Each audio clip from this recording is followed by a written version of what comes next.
because it is go time here on the Audible, the Footballguys.com podcast. It is time to talk about the waiver wire in week 4. I know there's one player in particular that we will be getting to that everybody wants to rush to the waiver wire for, but as you know, Cecil Lammey, Sigmund Bloom, Dr. Jene Bramel, we will tell you first as we go through the quarterbacks about the injured QBs. And Dr. Jene Bramel, that's where you start us off with these banged up QBs. Okay, Bloom, let's jump into your list. And right at the top, there he is, Daniel Jones. And he deserves his own segment after the way that he played, the way that he's got this team excited. Now, more on the Giants offense a little bit later, but with Daniel Jones, he's your top waiver wire quarterback. Upgrades, downgrades, waiver wire report available at footballguys.com. You've got him as a 20 to 40%er. Yeah, and I mean, look, this is an adjustable number, okay? All of these numbers are adjustable. Again, the numbers are more to give you an idea of ranking players within positions and across positions and prioritizing them. But you know, for instance, if you drafted Cam Newton and Drew Brees and thought you had everything covered and you're looking to this week's waiver wire for your starter, now Daniel Jones is maybe even a 50% guy. If it's a 2-quarterback superflex leagues, I get questions about 2-quarterback superflex leagues. And I want to say that you need to know your league's betting patterns.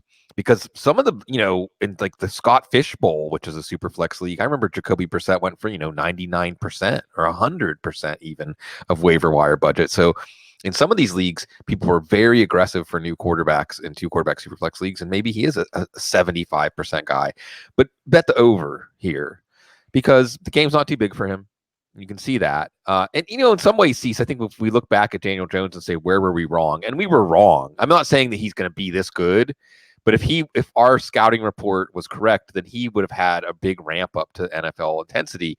And maybe all the hits that he took, maybe, some of that insight of he didn't have much in the way of receivers, his receivers dropped the ball, he was playing in a terrible environment for success, actually got him mentally ready for that climb to the NFL level because Tampa's defense had frustrated Cam Newton, had frustrated Jimmy Garoppolo. And Daniel Jones, it wasn't like effortless. I mean, there was some stretches where he was getting hit. He was losing the ball. Certainly he has to practice better ball security in the pocket. Shaq Barrett, my God, what did the Broncos do letting him go? But he runs well. He actually doesn't rely on the run a way a rookie quarterback does. He has a clock in his head. And when the clock goes off, that's when he runs. And you see that athleticism, but you also see some designed runs. He's a good runner, but he's big and rugged enough that they're not afraid to have him out there as a design runner. And best of all, Saquon Barkley's going to be out. Best of all for his fantasy prospects. Obviously, we all want to see Saquon out there every week for our entertainment value. So the offense is going to run through him. They barely even had Wayne Gallman touch the ball. Spoiler alert, you probably don't want to bid a lot on Wayne Gallman. And Golden Tate's coming back next week. Not this week, next week. We'll talk about him in the wide receiver. So it's a Giants themed show here on the waiver wire with Daniel Jones leading the way. I was just watching a documentary on Giants and, various Giants that were found across Earth, but that's a different that's a different topic. That's a different show. So we've got another podcast to do. Let's do Jameis Winston though. Next 10 to 20%.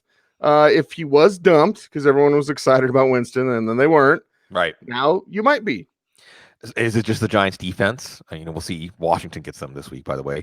But you saw Winston going downfield to Mike Evans and Mike Evans producing. And look, we easily could have been carrying Jameis Winston out on our shoulders if Matt Gay had just hit a chip shot as he made the plays to overcome Daniel Jones' great debut.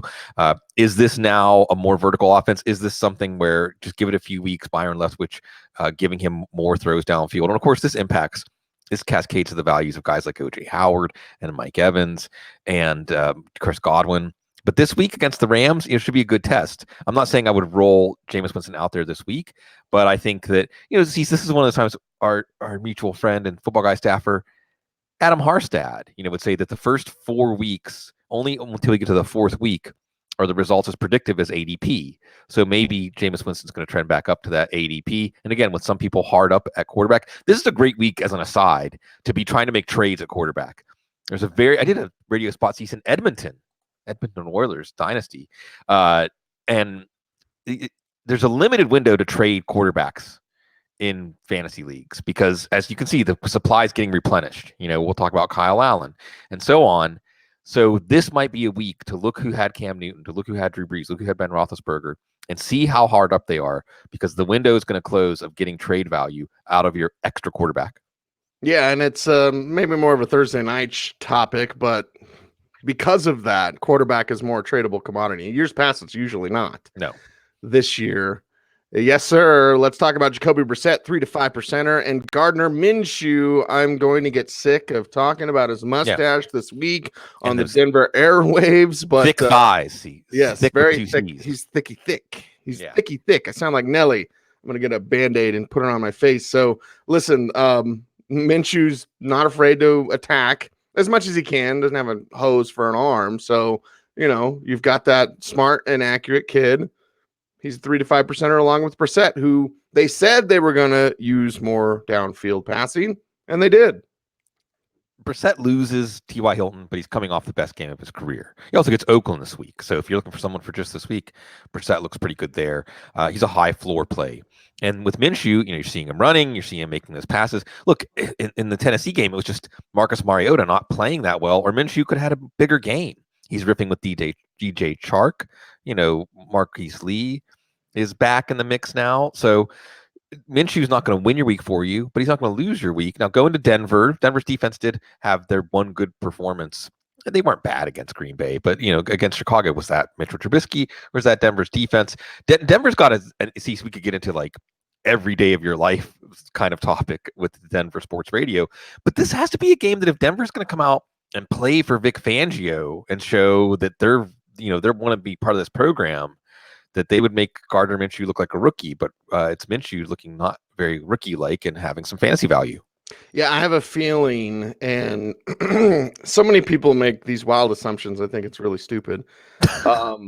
That, like Vaughn's going to ask for a trade. Like I've actually been seriously asked that by people. I wrote about it today. Yeah. For 104throughthevan.com. And no, this locker room is pissed. Now, after the Bears game, they acted like they were kicked in the nuts. I don't know if I can say that, YouTube. Sorry, YouTube. The testicles. Overlord. Just use this. Yeah, I mean, that's a medically correct term. Yeah. Okay. Well, yeah. So after that Bears game, sure, that the dauber was down. I don't even know what a dauber is, but it was down. But I think they make Minshew look pretty bad this week. Maybe I'll have a different read on Thursday night show, but that's just kind of the early swipe of being around these guys so far after another loss. Let's get back to these quarterbacks and the 1%ers. Kyle Allen, 1%er. Not going to see Cam for a while. Teddy, Dwayne Haskins. What are you waiting for? Case Keenum on the flip side of that. Ryan Tannehill there. Those are very deep 2 QB and super flex leagues. Yeah, some cleanup here. With Kyle Allen, how much of it was Arizona?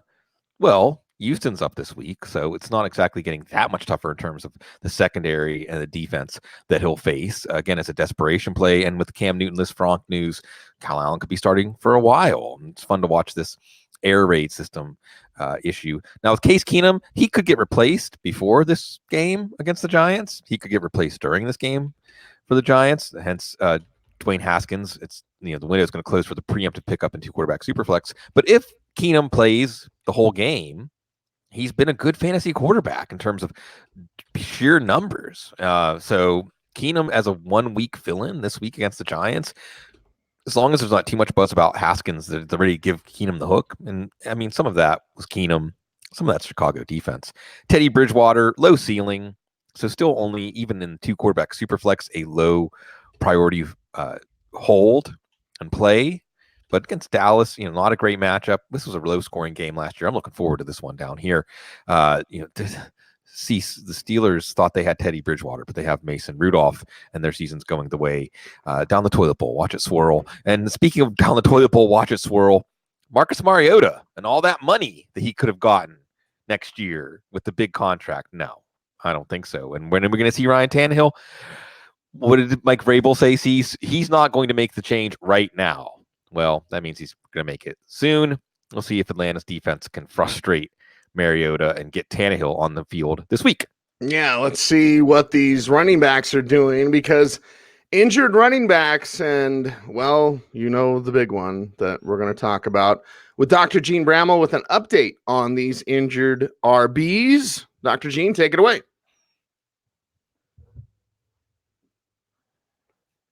Sigmund, you will surprise people. You will, because Wayne Gallman's not at the top of the list. Now, we're going to get to him eventually, but let's get to the 20 to 40 percenters and Devonta Freeman and Darryl Williams, and the 15 to 30 percenters and Rex Burkhead, Ronald Jones, and Alexander Madison. Love the guy.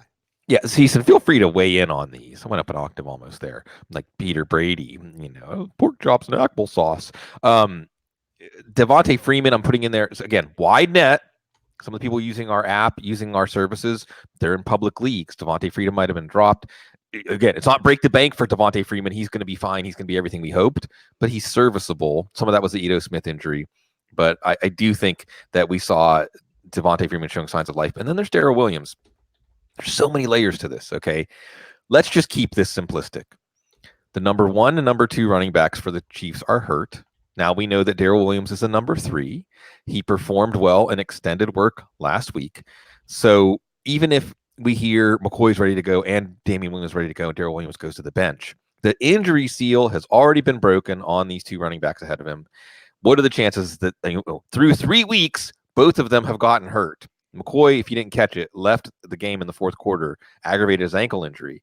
So even if Darryl Williams' value dries up this week, this is arguably the most valuable running back situation in the league. Certainly one of the most. You have somebody who already the dominoes have fallen for him to get a very good fantasy line last week. And this is why we'll talk about Darwin Thompson in a little bit. So I would actually prioritize him. Like if you didn't need the running back, this is your 5th running back. And you didn't need him and you're just trying to plant a seed and see what grows. Darryl Williams is your guy here. Likewise with Alexander Madison. Now Madison had a touchdown last week and has some what the heck flex value and good matchups. I don't know if Chicago's a good matchup this week, or I don't think so. But in games where you think Minnesota's going to control the game, Madison has some value. But Dalvin Cook goes down. Whew, yeah. Madison has a high ceiling. Rex Burkhead has a high ceiling. See, so I'm not sure how we handle this because you watch the games, I watch the games. Rex Burkhead's their best running back, right? Yeah. I mean, like if you're just watching the Patriots, you're like, that guy, he's their best running back. He's a versatile running back. Now, when's Rex Burkhead going to get hurt? This is why we're not going strong to the hole for him. If it was Damian Harris doing what Rex Burkhead's doing, we'd be saying 50+%. Get him. He's going to take over this backfield, right? Now, Belichick could be wise and keep him at like 10 touches, 12 touches a game. But Sony Michel is running in wet cement out there. James White will be back, but his role is limited. It's the Patriots. It's the Patriots backfield. It's always one of the most valuable backfields. Now, it might be split 3 ways or even 4 ways for the rest of the year and frustrate us, but this is why we're at 15, 30%. You throw 15%, 20% of your budget out there and Burkhead just stays as a what the heck flex or matchup flex play. That's still something. Could be a lot more. And then we have Ronald Jones. Jones should take over this backfield. I mean, rational coaching at this point dictates. You just see the burst, the ability to he even had a big play in the passing game. He even had a screen pass he took for 41 yards. So even that is a monkey's getting off his back. So when does he completely take over this backfield? I'm not sure. But now we have, hey, if it's a boring defense-driven game for Tampa, he can get carries because it's that kind of game script. And if it's a more wide open game, we saw him put up a good game. So Ronald Jones, not necessarily going to be a league winner in this offense, but looking good and should surpass Payton Barbour. So yeah, these are all players I would prioritize over Wayne Gallman. And see, even when we get to the 10 to 20% tier that you're about to introduce, there might be some players that are surprising that people hear me say, I would, not just one Thompson. Oh, by the way, Devin Singletary, he's in holding steady because it's kind of hard to gain value when you're hurt. He is in that Darryl Williams and the tier with Devonta Freeman and Darryl Williams. If Devin Singletary was dropped for some reason because he missed a game, I would actually probably prioritize him as my number 1 back this week. He, like Darryl Williams, has that potential to really close the circuit and become something. We saw him do that in limited touches. But see, there's not just one, but there's 2 Thompsons I would take over Wayne Gallman this week, probably. Yeah, and let's talk about Darwin Thompson. As you see in the chat room, Darren wants to know, is only 3 or 4 KC backs smart or dumb? Oh, okay. Well, there's Darwin Thompson and holding steady. He might have been dumped. I mean, there's been a lot of back and forth Right. You know, how fantasy GMs are so fickle. He didn't do any of the things, so I'm going to drop him, and lack that patience that they need. There is Chris Thompson, and when they do make the move to Dwayne Haskins, which should be sooner rather than later, Jay Gruden, you want your job, right? Okay, when that's the case, young quarterback, lean on a playmaker like that. We saw the big plays as a receiver. Thompson's got it, man. Just got to stay healthy. And here is Wayne Gallman.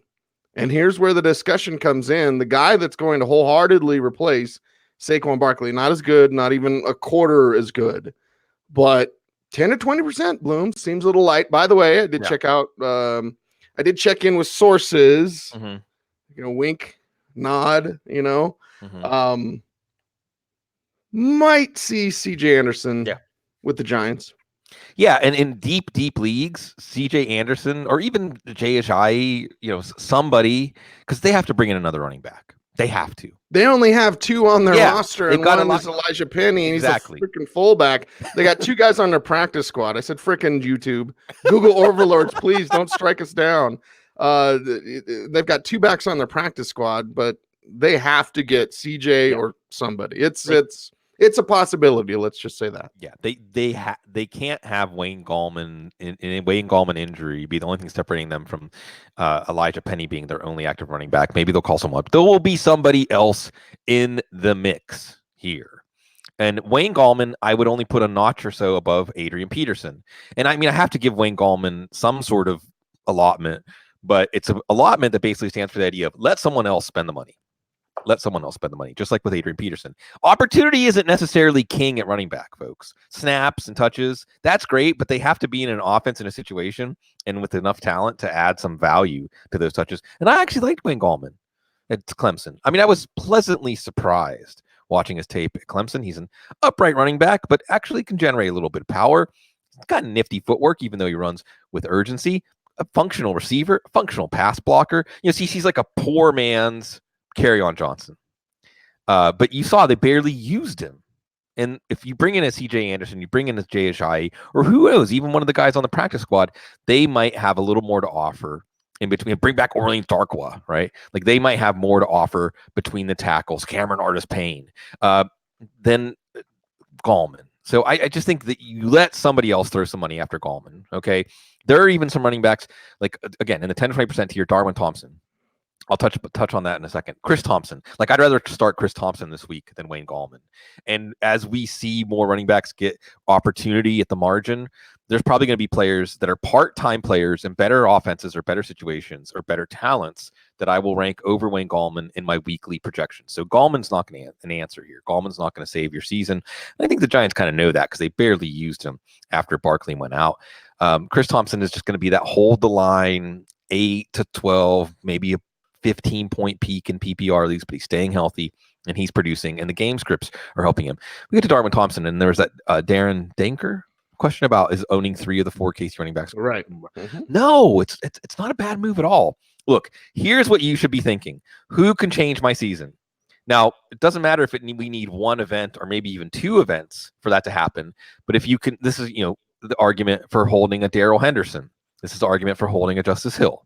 This is the argument for holding a Damian Harris. These guys are all, spoiler alert on our hold on segment, these rookie running backs. Sometimes it takes time, but these younger backs with the fresh legs in good situations, come November, come December, they can actually change the destiny of your fantasy team. Wayne Gallman cannot do that.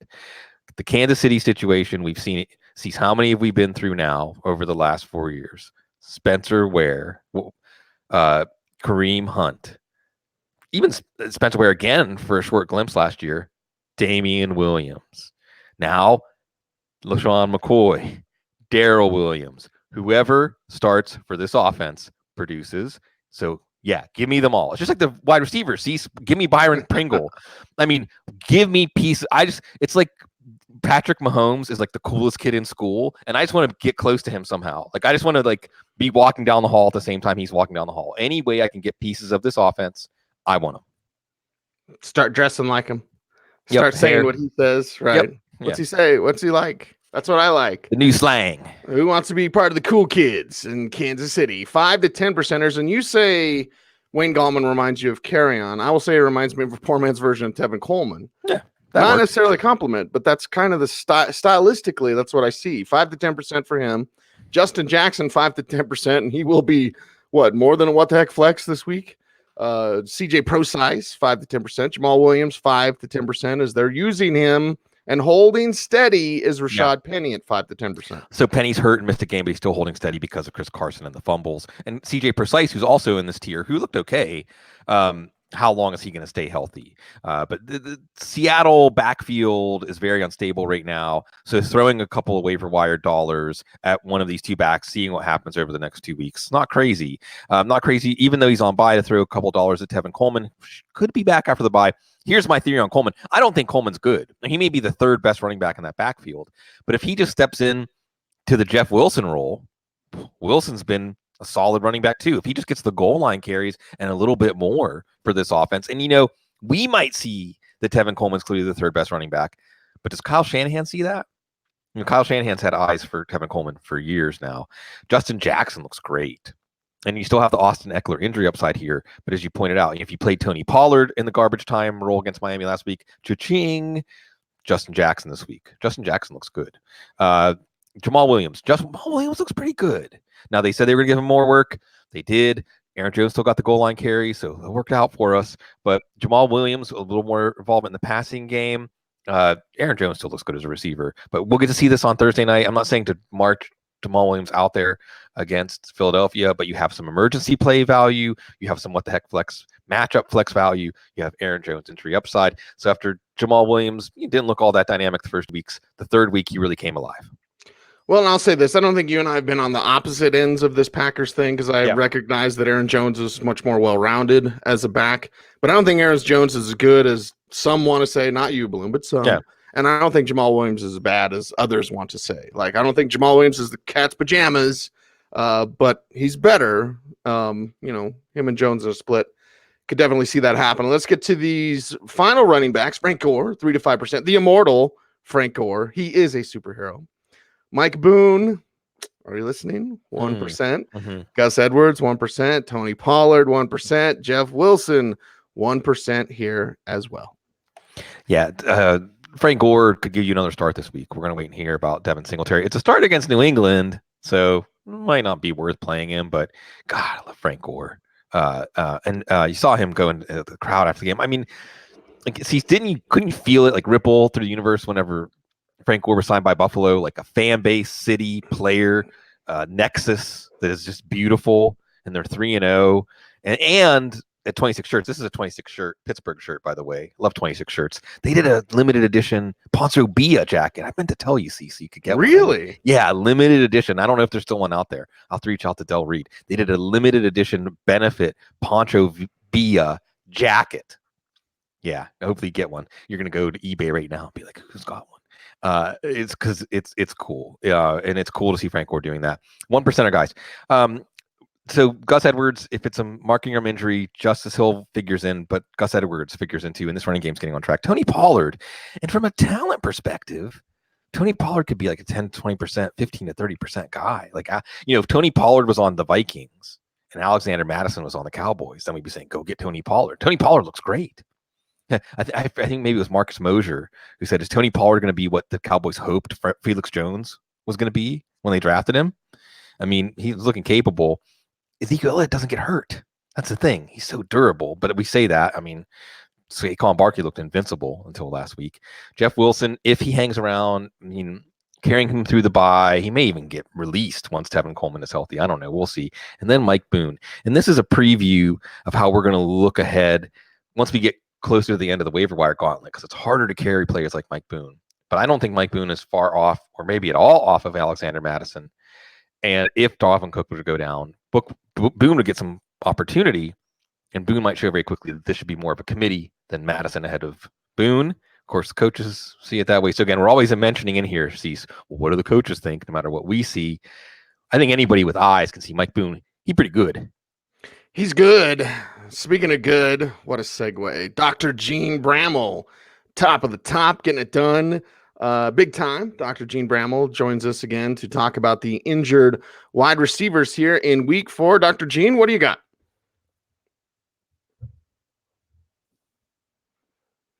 Upgrades, downgrades, and waiver wire report available at footballguys.com. Bloom and wide receivers are thick. CK, not CC. But DJ Chark, 25 to 50%. Marvin Jones, 25 to 50%. Wide netting it, Terry McLaurin, same. Sterling Shepard, same. Marquez Valdez-Scantling, same. Yeah. Just 25 to 50%ers here. Again, kind of a thick list. And what we're looking at here is, again, people, more evidence. Hey, in some of those leagues, I know that DJ Chark wasn't 100% owned. I know that Terry McLaurin wasn't 100% owned. Okay. And again, not 50+%. So not empty the bank, because, Chark and McLaurin can be maybe leveling off as every week wide receiver 2, certainly wide receiver 3 flexes. Not going to change the destiny of your season, but certainly worth a big chunk. If Marvin Jones was dropped in the first 2 weeks out of impatience, he looked great, and you get a matchup against KC this week. So you plug him right into the lineup. Sterling Shepard, if he was dropped out of some impatience, maybe pessimism about Daniel Jones, he looked fantastic. He looked like a player that is going to riff so well with Daniel Jones. Got Washington this week. Marquez Valdez-Scantling, still the deep target for Aaron Rodgers. This offense hasn't had to spread its wings. This offense hasn't had to go into full attack mode for a whole game, or really even part of a game. They come out early with some scripted plays, some good play action. See, you saw it last week. Valdez-Scantling is looking like one of the better deep threats in the league, and he's got Aaron Rodgers throwing to him. Someone got impatient about him and dropped him after the first 2 weeks. This is a guy that you're going to plug in. Maybe Valdez-Scantling is the best investment out of these 5, because you're getting a piece of Aaron Rodgers. I still think he's a sleeping giant, speaking of giants, in fantasy terms. It's just a question. We're going to see him on Thursday against Philadelphia. We'll see what the weather is like. But Valdez-Scantling would be an exciting player to see out there on your waiver wire this week. Yeah, and Valdez-Scantling with that trust of Aaron Rodgers. Unlike Geronimo Allison, who runs the wrong route or drops too many passes. Mm-hmm. So we've got the chat room singing the DJ Chark song. So we'll continue on with the wide receivers again. Thick group. So here we go. 20 to 40%ers. Philip Dorsett, Nicole Hartman, Demarcus Robinson, and Golden Tate. There's back to our Giants conversation. There is Golden Tate. Again, you got to wait just one more week. But Tate out there, Daniel Jones, the way he's playing, very good for your fantasy team. And within Saquon Barkley, a lot more pass-heavy offense. So, these are players to go strong to the hole with, including Philip Dorsett. He's the number 3 receiver now. Now, waiting to hear some more results on Julian Edelman. Always defer to Dr. Gene there. It's not a serious injury. Julian Edelman not known for his durability. So now you have a situation where you could see Dorsett not that far from being the number 2 receiver and playing well, scoring touchdowns, getting behind the defense. Finally, when we think of that Brissett-Dorsett trade, we think, well, New England got something that would help them too. They don't need Brissett right now. So it's exciting to think that Dorsett was dropped, and then the Antonio Brown release happens, and now he's worth something. Nicole Hartman and Demarcus Robinson, CSI already really covered this. So it's like, keep your pieces of the Chiefs offense. Yes, Tyreek Hill's going to be back soon. I mean, just for this week against Detroit, Darius Slay's banged up. Oh, bad news, Detroit. Demarcus Robinson and Nicole Hartman have already shown that one play they can hit as a fantasy option in one play. Even when Tyreek Hill comes back, that's not necessarily going to change. They're going to keep Hartman out there for 15, 20, 25 snaps a game to run some deep routes. They're going to keep Demarcus Robinson's the number 3 receiver. He's going to get the snaps. It's Patrick Mahomes. Hold on to your pieces. See, so we need that bumper sticker. It's like, you'll get the pieces of the Chiefs offense when you pry them from my cold, dead hands. Do it. All right, let's move on in the waiver wire report. Nelson Aguilar, I feel like the F is for family. 1, 2, 3, baby. So, catch your babies, not dropping them like Aguilar. It's a great story. Just everybody look it up. It's gone viral. Absolutely fantastic. So he's a 15 to 30%er. And I guess we'll lump him in with Cole Beasley, Dante Pettis, who are 5 to 10%ers. So the real message here I have is Aguilar prioritize below those players, because Alshon Jeffrey should be back soon. Deshaun Jackson should be back not that long after that. And Aguilar goes on back to being a variable player, and not with the upside. I know he had a good week last week, but not necessarily with the upside unless the injuries pile up again for him to have the value that he has right now, as opposed to those Chiefs options, some of those other options. Still somebody that's going to be very useful. And I love that Cease, that the babe, that's an old Audible reference. I wonder if Hakeem Laws was that hero's name who dropped in little. And did you see, by the way, that Aguilar wants to track him down and give him tickets to the game? Yeah. It's a great story. It says great things about Aguilar, but the drop the baby thing, right? Because the analogy I use on the show was, you want players that if a baby falls out of a skyscraper window, they say, "I got this," and they step in to catch it. And Aguilar, well, he redeemed himself. 5 to 10%, guys. Cole Beasley is a core player for this offense in Buffalo, and he's getting the short targets to pile up some PPR points. He's getting some downfield targets too. I think he's going to have to be a big part of the game plan against New England. He's basically in PPR a decent floor wide receiver 3 flex going forward. And there's Dante Pettis, 4 catches and a touchdown, nothing too big downfield, but see, so we're getting into the bye week gauntlet now, Jets and San Francisco. And what do we see every year? Teams readjust priorities. Teams work players in. Teams otherwise come out of the bye different than the team that went into the bye. I think Dante Pettis could come out of the bye with a bigger role and more fantasy value than he had going into the bye. 1%ers, big list. Yeah. Deion Kane, Paris Campbell, Taylor Gabriel, Mac Hollins, Deontay Johnson. I might have him at 1.5%. Sure. Jacoby Myers, although it looks like Julian Edelman's going to be okay. We'll talk about that. Zach Pascal, P. Rich, Paul Richardson, Mohamed Sanu, Darius Slayton, and Auden Tate, all 1%ers this week. And what that shows you is the churn at wide receiver. It's why we're more inclined to spend at running back than wide receiver, because there's always going to be new names bubbling up at wide receiver to plug in if you have to, not quite as frequently at running back. So running these guys down, any one of the Colts receivers with T.Y. Hilton banged up. I mean, just if you have to throw some winner, see what happens. Kane, Campbell, Pascal looks good. And you're seeing this depth that they had at wide receiver being used already. You have Taylor Gabriel and the 3 touchdowns. I love seeing that. He's not going to do that again. But if you have to just throw in a desperation play after seeing that, it could hit. Mac Hollins, we'll see if he's ready for if Jeffrey is ready for Thursday night when Deshaun Jackson's ready. But for the time being, he's more ready to make an impact than J.J. Arcega-Whiteside. You have Deontay Johnson getting that long touchdown. It's Cincinnati. If you had to throw him in, I mean, I'm still not expecting overachievers out of the Steelers offense, but yeah, he should be playing ahead of James Washington. Without Edelman's injury being serious, Jacoby Myers doesn't have a path to value yet. And also remember, Josh Gordon, we don't want it to happen, but the looming is when's the next suspension coming is there. So Jacoby Myers isn't that far from a pretty big role in this offense. And when N'Keal Harry looks like he might return from IR, we might be talking about him here. Paul Richardson getting some good numbers as long as Washington is throwing a lot. Same thing with Mohamed Sanu in Atlanta. Darius Slayton getting a deep ball, getting another downfield pass, and throwing the key block on that long Evan Engram touchdown. So that's going to continue to earn him playing time.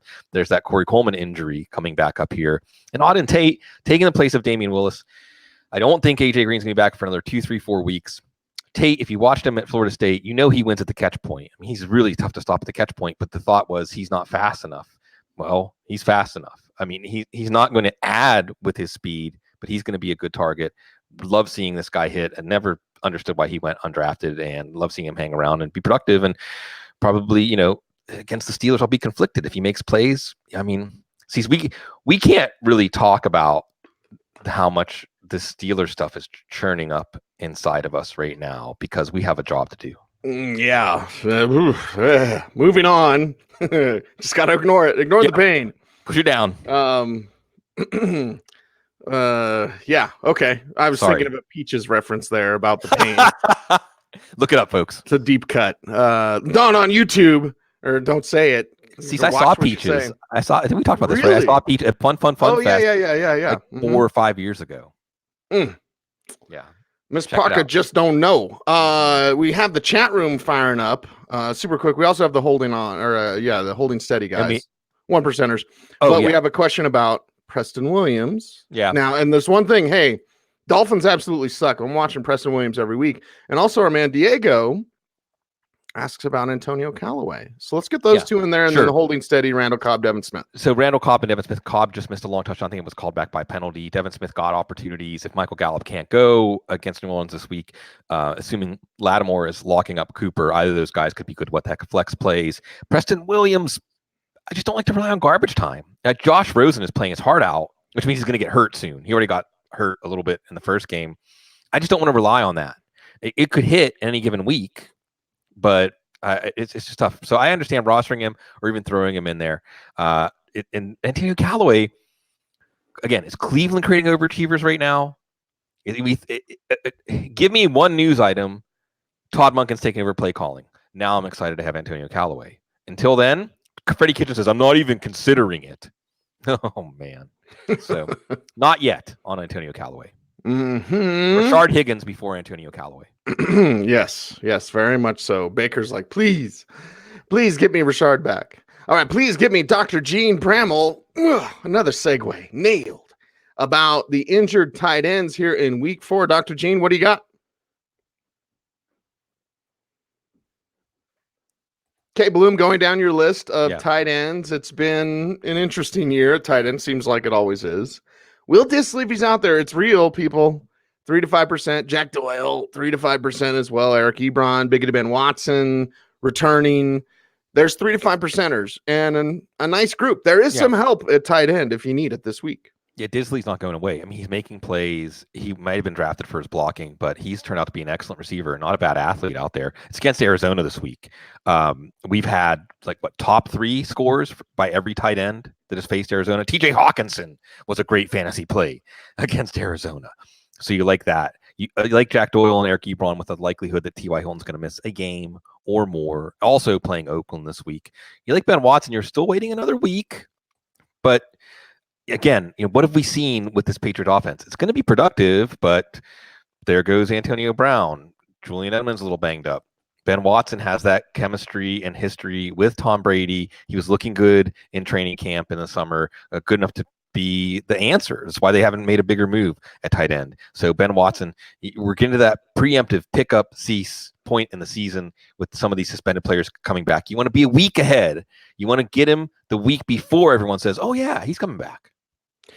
He's coming back. Let's talk 1%ers. Jordan Akins, Nick Boyle, Darren Fells, Chris Herndon. There's Dawson Knox. Yeah, Dawson Knox. Irv Smith also 1%. Showing us the players can improve because our first reports, our first glimpses of Irv Smith were like, God, the reports at a mini camp, we're going to go back that far. We're like, wow, this guy's not good. So there we go. Let's talk about Irv Smith and these other 1%ers. So you have the Texans tight ends, and it's Deshaun Watson. That's why I thought Duke Johnson was going to be so good. Deshaun Watson just check down is not really in his vocabulary, I guess, though. You saw him creating the touchdowns to Akins. You saw the touchdown to Fells. Fells is more the starter here. Fells is the safer play. Akins more athletic, more of a big play option. In any given week, though, when Deshaun Watson's throwing the ball, it can work. Nick Boyle, and notice Nick Boyle, not Hayden Hurst. Nick Boyle making some plays downfield, even though he's more of a third tackle. If this Mark Andrews foot thing becomes an issue, Nick Boyle could be a pretty solid play going forward. Chris Herndon, again, suspension, get a week ahead of it. Now, because of the bye, he's really not back until week 6. So getting a week ahead of it, you're really 2 weeks ahead of it because of the bye. But when Sam Darnold comes back, should be week 5. And I guess Sam Darnold's a 1%er for quarterbacks, or a 3 to 5%er, like in the Jacoby Brissett tier, in case he was dropped. Dawson Knox thinks he's Vance McDonald. So, I mean, you see that play where he's knocking this guy over, stepping, running over this guy, bam, boom. Dawson Knox, at least as a what the heck tight end, desperation tight end. And then Irv Smith, he looks much more dangerous than Kyle Rudolph at this point. So if you have to play a Minnesota tight end and hope that 3 of those 15 attempts go to a tight end, maybe one of them for a touchdown, Irv Smith's your guy.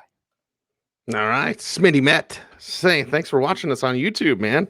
He keeps wondering why the good doc isn't heard. Then he realizes watching the sausage get made. That's right. There's been a few times. Let's give people some behind the scenes info, Bloom. There's been a few times on our recap shows in years past where we're like ships passing in the night. So it was like you record your part, I record my part, and the magic of editing, we put it together. Yeah. Hopefully you couldn't really tell. But yeah, so this is how we do it. Dr. Gene's part pre-recorded, and we put it in there for the listening audience. Something else that we put in is when you hear the record scratch. It's like Pavlov's dog, right? Like you're just like, what? You get it, it brings you to attention. You're like, I know what this means. I know what's coming here. I know what we need to do, and wherever you're at, we're getting plenty of notes of no, don't scare people too much. Let's just say that. But whether you're at the coffee shop, whether you're in your cubicle, whether you're out on a construction site, on top of a skyscraper, be careful. But I want you to scream it with me as we get into this part where you all say it with us. Cue the Chuck D! Boom, we're starting week 4, shut them downs. Oh, there's a lot. Taysom Hill, that wasn't going to work out. Mason Rudolph, that's not going to work out. Marcus Mariota, that's not going to work out. Jimmy Garoppolo, even carrying him through the bye, not essential. Didn't really do great against the Steelers defense. So, I mean, he played better, I think, than his numbers showed.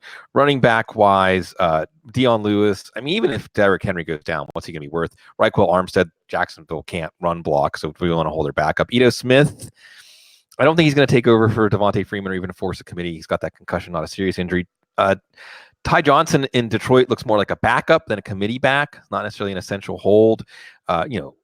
Jordan Wilkins, there was a small window open there, but Marlon Mack looks good. Latavius Murray, I mean, he's just a backup. He's not there's no Mark Ingram role now that this offense has to revolve around Alvin Kamara. And see, isn't it great seeing the Seattle players say, like, we knew that Alvin Kamara was good, but now that we have, wow, he good. And his grill, folks, if you haven't checked it out, just look up Alvin Kamara custom grill. I don't want to put any ideas in your head, Cease. Custom grill. It looks fantastic. It's like, it makes me want to get a grill the way that he wears that thing. Payton Barbour, again, in the short bench league, you're not really holding on to him with Ronald Jones coming on strong. Duke Johnson. Some of these are going to be painful for me, Cease. And I still think Duke Johnson can play. It's just his role's not going to be there with Carlos Hyde running tough between the tackles.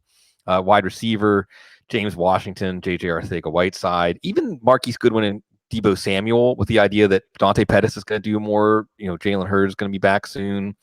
Geronimo Allison, as you mentioned, he's not that good. If Jake Kumaro was healthy, be saying, let's get some Jake Kumaro. Corey Davis and A.J. Brown, nothing can grow in this Tennessee pass offense. Maybe when Ryan Tannehill comes back, gets in there, there'll be something there. Yeah, Kiki Cutie. Let's not talk about that. Move on. Kenny Stills is the guy there. Jared Cook, it's not much going to be there. The one opportunity he got is for a decent play. He dropped. Jamie Graham. Let's see some more Bobby Tonyan. I'm even looking at dropping Jimmy Graham in my dynasty leagues this week. See the Kiki Cutie Duke Johnson. I hate it. Hold me. Jesse says, Sig, get a diamond grill that looks like a couch. Oh, well, there's going to be a good thing. I got to get a picture of this, Cease, but up on River Road, I think it's actually the section called Leak Road that runs right along the Mississippi River. There's some excellent graffiti. I got to go get a shot in it because it's like the big 6-foot-high classic graffiti style letters, and it just says couch. I got to get that. Dude, why is that not like your logo? Or we get the crossed arms and the exactly. I got to get it. I want to wear my bucket hat. I'll do the Run DMC crossed arms and I'll lean up against it. Yeah. With the bucket hat. Oh, dude. Yeah, like you have to do that today, man. Now that you've told me that, like they're gonna go and wash it or something. Yeah. Exactly. Okay, there we have it. Well, there's a yin and a yang, there's a positive and a negative. I've been fascinated by this season and just kind of looking over these players that you cannot let go of yet. I've also been fascinated by the We Are Coherent Light, Bloom. So let's talk about, I'll tell you more about Coherent Light. Oh, wow, yeah. Let's talk about the players that you see the light with. And because of that, you just got to hold on. Who are those week 4 hold-ons? Yeah, you got all kinds of things dancing in my head. And I got Todd Rundgren. I saw the light in your eyes. I see the light in your eyes every time we get to talk, Cecil. You light up my life. You bring me hope. Okay. Holding. Baker Mayfield. Don't get, again, if Todd Monken starts to call the plays here, Freddie Kitchens realizes you're a delegator. First and foremost, as a head coach, you delegate. Hold on to Matthew Stafford, even though he's been disappointing at times so far this year. Kansas City up next. Hold on to those rookie running backs. Again, Justice Hill, Darrell Henderson, Tony Pollard. I even had a little upgrade. Darwin Thompson, Damian Harris. Hold on to these guys. Rashad Penny also, even though he's hurt. If you need them this week, Randall Cobb, Devin Smith, hold on to them. Hold on to John Ross because it's the Steelers this week. At least before you drop him, make it some trade value when he runs past the Steelers defense. And it's Minkah Fitzpatrick, maybe could keep that from happening. I don't know. I don't feel like I should have to say this because it's listeners to the show. You all know what's up, but don't drop Stephon Diggs. Okay. At the very least, if you're tired of him, wait for a big game or two in a row because he's still getting open deep. It's still there. Maybe against Chicago. I don't know. But I'm not dropping Stephon Diggs. No way, no how. Don't drop Jameson Crowder in deep PPR leagues or Robbie Anderson in any league yet. Sam Darnold's coming back. So you want to be patient there. Probably be patient with TJ Hawkinson. Now we have to rely on rational coaching, but I want to see more creativity. I want to see TJ Hawkinson use more downfield by Detroit. And it's Kansas City, so if this turns into a high-scoring game, it could be TJ Hawkinson reminding us just how good he's going to be and can be right now. Whew, big show. By the way, our man Joe Everett talking about instead of drafting Hayden Hurst, all these players the Ravens could have had. By the way, just little birdies or buzz. I always like that word, Bloom. The buzz is that Hayden Hurst might be on the move. Yeah, he was part of the Jacksonville. So it was just, Jalen Ramsey's going to stay with Jacksonville now. But the word was what? A first, a second, Hayden Hurst. Yeah. And Jacksonville smartly did something. They smartly did not trade Jalen Ramsey. They would be better off if Shad Khan was calling the shots than Tom Coughlin at this point. There's no more Werthers to give out anymore. Grandpa Coughlin. All right. Let's wrap this thing up. We certainly appreciate you guys for riding along here with us, having fun on a Tuesday morning, talking fantasy football with you. Check out all of our work at footballguys.com. Dr. Jene Bramel and his Second Opinion blog at footballguys.com. Sigmund and everything that you do for footballguys.com. Sign up for our free daily newsletter. It's right to your inbox, top stories of the day, right there, hot and fresh each and every morning with opinions from yours truly, Sigmund Bloom and Joe Bryant as well. So we certainly appreciate you all for checking out footballguys.com, listening to us on Spotify, and just kind of being part of the community, Bloom, right? That's what it's all about. And I mean, honestly, and this is in life and in business and in everything, it's just about building a relationship, establishing a relationship, speaking English, and just coming together on something you love, man. Yeah, and there was a note that we got this week from somebody, and when you read, I mean, again, I'm going to say go back to my mom, all of our moms, but my mom may she rest in peace. If you don't have anything nice to say, then don't say anything. But there's the opposite of that, which is if you have something nice to say it. And we get notes periodically. And we got one this week. It was David Lundy reached out and just talked about the role that the Audible plays in his life. And really that we're lucky that the universe guided us into each other's lives, not just you out there, but specifically me and Cecil and Gene and Matt. And he talked about how the feeling he got from listening to shows that we care about each other and we look after each other, and sure, fantasy and football and all that, but it's the connection between us. And that is really it's about the friends we made along the way. I know that's a cliche and meant to be dismissive, but it is about the friends we make along the way. We've made so many friends along the way because of this show. And if we're putting ourselves out there, but y'all are putting yourselves out there too. And when we get those notes, when people tell us about the role that, you say like, we help you through things, you help us through things. And that's yes. That's what we're really here for, not for our fantasy teams to win, not to be smarter about football. That stuff's great, but to be part of each other's lives. I think our lives now make us feel more distant from each other. They alienate us from each other, from ourselves, from Mother Earth, and so many other things. We want to bring people back together. Bring it back together. Also check us out on Flick Chat. See, I'll show you my phone there. Ooh. So it's like our chat room here on YouTube, except it's dedicated to this show. Every time we release a show, a new thread is started. So you can chat with us about that specific show. So check us out on Flick Chat there as well. We're on Spotify. We're on iTunes. We're here for you on YouTube. Smash the like button, comment, please, and subscribe and share if you feel so inclined. Really helps grow the channel. And we certainly appreciate each and every one of you. For the great Dr. Jene Bramel, the fantastic Sigmund Bloom, I'm Cecil Lammey saying thanks for watching. Stay tuned and stay frosty.